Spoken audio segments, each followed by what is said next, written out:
Nosotros, desde el Grupo Municipal de Izquierda Unida, vamos a dar apoyo a esta moción con el voto positivo, porque se amolda perfectamente a nuestra política de defensa de la justicia fiscal. Entendemos que la moción, a pesar de que el Tribunal Constitucional aún no haya emitido el fallo para las demandas presentadas que afectarán al resto del Estado, no va a modificar la actual sentencia recaída sobre la norma foral 16/1989.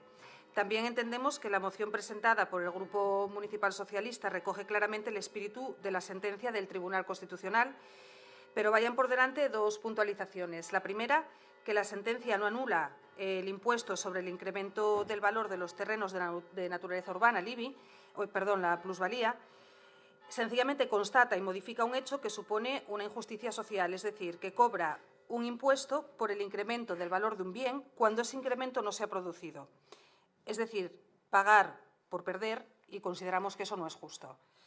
Y segundo, que es de sobra conocido que somos firmes defensores de la redistribución de la riqueza y uno de los instrumentos claves para la misma son los impuestos.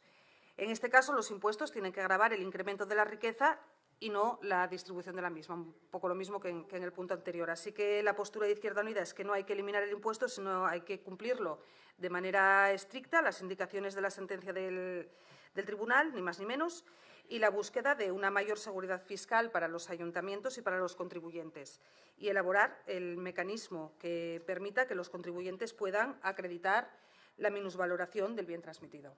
Nada más. Gracias.